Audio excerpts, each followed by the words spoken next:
Bonjour, nous allons aujourd'hui étudier les pertes par hystérésis. Mais avant de parler de ces pertes, nous allons définir ce qu'est une hystérésis et pour ça parler d'aimantation.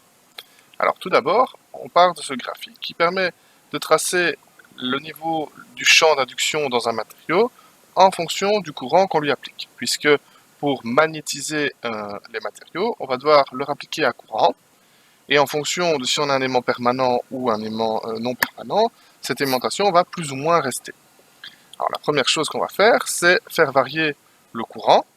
Et je vais tracer l'évolution du courant sur ce graphique-ci pour voir un peu ce qui se passe, puisqu'on va s'amuser à le faire aller d'une valeur maximum, le faire revenir vers 0, le faire repartir vers une valeur moins la valeur maximum, le faire revenir vers 0, etc. Et donc sur cette petite ligne ici, on va représenter l'évolution du courant. On va utiliser des petites couleurs. Alors la première couleur qu'on va utiliser, c'est le rouge. Et on va progressivement augmenter le courant, comme ceci, jusqu'à une valeur ici qu'on va appeler Imax. Quand j'augmente la valeur du courant, l'induction à l'intérieur de mon matériau va augmenter jusqu'à une certaine valeur, ici, qu'on va appeler Bmax, et qui correspond à la valeur ici de Imax. Donc on a ici Bmax. Alors qu'est-ce qui se passerait si j'augmentais la valeur du courant Imax ici, si j'allais au-delà de cette valeur? Eh bien le courant lui continuerait à augmenter, mais pas la valeur du champ, et on dit qu'on arrive dans un phénomène appelé de saturation. Alors évidemment, nous on ne va pas aller plus loin que Imax, on va s'arrêter à Imax et voir ce qui se passe après. Donc je vais effacer la zone de saturation ici, pour avoir un dessin assez clair, parce que vous allez voir, ça va être quand même assez fouillis. Voilà, je suis arrivé à Imax, et maintenant ce que je vais faire, c'est redescendre la valeur du courant jusqu'à une valeur ici de I0. Et donc je vais redescendre la valeur de I jusqu'à I0, et contrairement à ce qu'on pourrait imaginer, le champ ne va pas suivre la ligne rouge qu'il a suivie pour à l'aller, mais il va évoluer comme ceci. Quand I revient à 0, on a ici une valeur qu'on appelle BR, pour B rémanent. C'est la valeur d'induction magnétique qui reste à l'intérieur du matériau quand je n'applique plus de courant. Si je suis dans le cas d'un aimant permanent, eh bien ce BR est d'autant plus grand. Par contre, quand je suis dans un aimant non permanent, type un électroaimant, quand j'arrête le courant I, son aimantation revient à 0.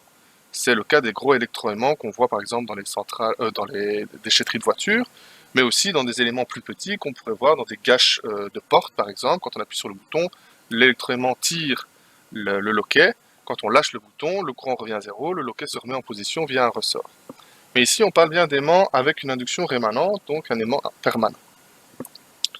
J'ai ramené le courant du coup à une valeur I0, et maintenant ce que je vais faire, c'est que je vais pousser le courant vers une valeur max, mais dans le sens négatif. Alors, pousser un courant dans le sens négatif, c'est simplement le mettre dans l'autre sens. Hein, okay, avec un interverseur double, on change facilement la polarité de la tension, et donc facilement le sens du courant.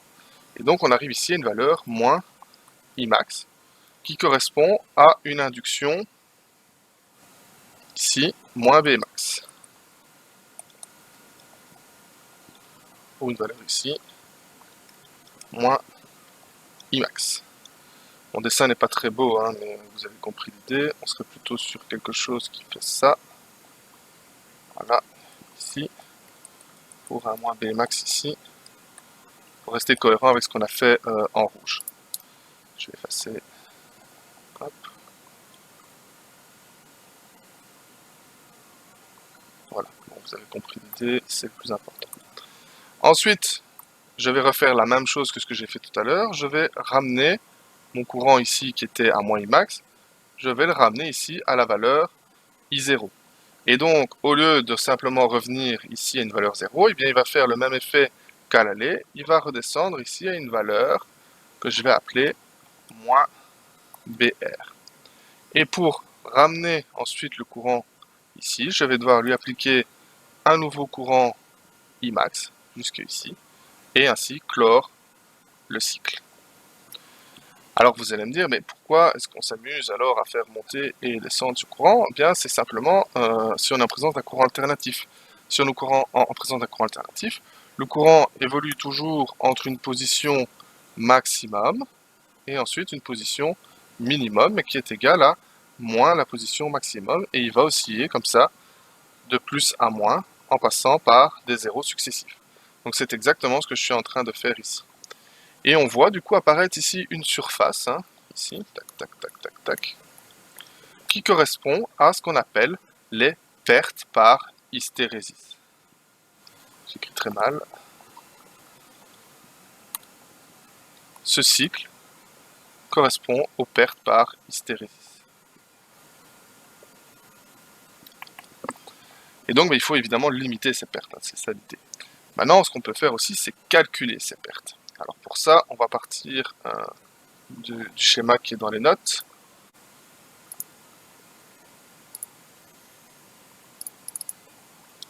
Le voici. On va un peu l'agrandir. Hop. Et donc, qu'est-ce qu'on voit sur ce schéma? On voit une tension ici, U, la voici, produite par le courant I, qui produit plutôt le courant I ici à l'intérieur des spires. La résistance R ici sert à symboliser la résistance du bobinage. Et donc, on peut écrire que la tension U ici aux bornes de mon bobinage, U de T, alors j'écris bien U de T parce que là maintenant, on parle de tension et de courant qui sont variables dans le temps. On voit que le courant ici varie en fonction du temps. Et donc, ça implique qu'on applique une fonction du temps qu'on va donc écrire entre parenthèses T. Et donc, la tension en fonction du temps, c'est égal à la résistance fois le courant qui dépend du temps ici, mais pas que, puisque on va voir apparaître aux bornes de ma bobine ici, une force électromotrice induite, que j'appelle petit e, qui est fonction du temps. Et cette force électromotrice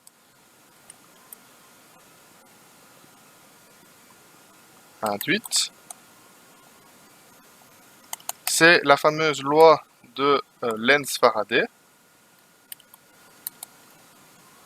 Donc Lenz qui démontre qu'il existe une force électromotrice induite aux bornes d'un bobinage, et Faraday qui donne la formule de cette force électromotrice qui vaut moins dφ sur dt avec phi, une fonction du temps. Donc ça veut dire que lorsque je fais varier le flux à l'intérieur d'un bobinage, il va se créer une force électromotrice, donc une petite tension aux bornes de ce bobinage. Alors ce flux, eh bien, qu'est-ce qu'il vaut? Eh bien, il va valoir n fois le flux qui passe dans une spire si j'ai n spires. Donc, je vais me mettre ici, le flux phi, il vaut n fois le flux d'une seule spire. Et donc, je peux retravailler l'équation de tout à l'heure et écrire que la tension, qui est une fonction du temps, c'est égal à R fois I, qui est lui-même une fonction du temps, plus, puisqu'ici j'ai moins, ça va donc me donner plus, N fois dφ du temps sur dt. On va s'intéresser maintenant au travail que va produire cette tension. Alors on sait que le travail ou la puissance, dans ce cas-ci, c'est égal à, donc j'ai dw, je reprends les notations des notes, comme ça vous n'êtes pas perdu, qui est égal à U de t fois I de t fois dt, puisque ici on parle bien du temps et de dw, donc du travail. Je vais donc pouvoir écrire ici U qui vaut R fois I de t plus N fois dφ de t sur dt, le tout multiplié par I de t dt, distribuer tout ça. Je vais donc avoir un premier terme ici, plutôt, donc un premier terme qui va être donné par R I carré de t dt plus N fois I de t fois dφ sur dt fois dt. Alors ici, on voit déjà les dt qui vont partir. On va s'intéresser à cette première expression. Alors on connaît bien RI carré, on l'a déjà vu. Donc ça s'appelle les pertes par effet Joule.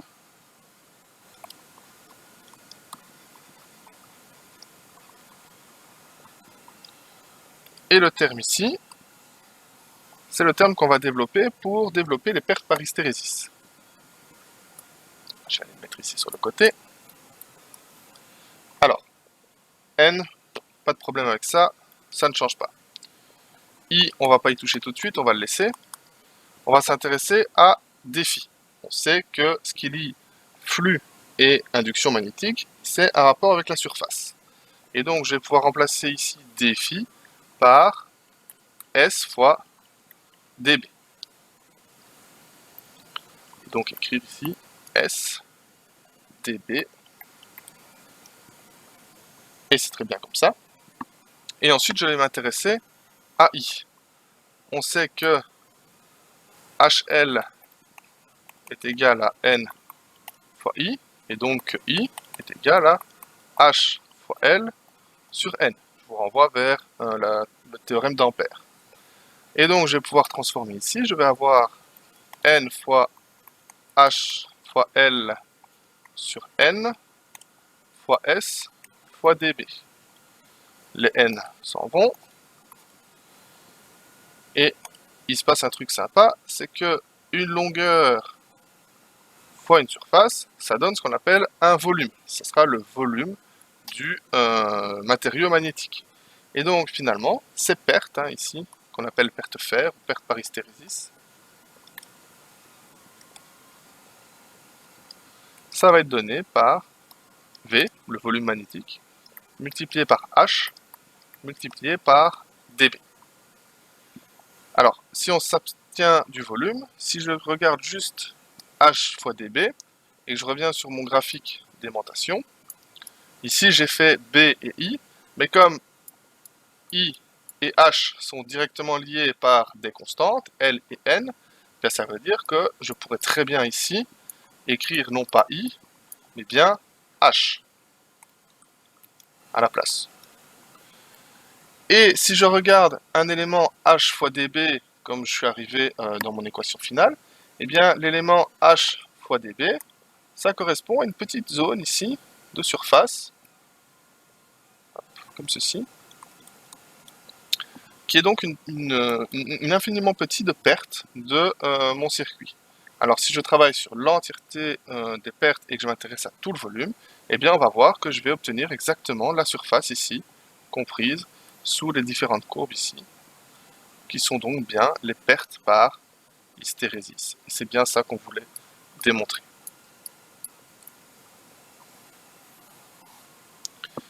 Voilà, à nouveau pas une vidéo facile, il n'y a pas beaucoup de vidéos faciles sur ce chapitre sur le magnétisme. Mais voilà, je vous remercie pour votre écoute et à bientôt.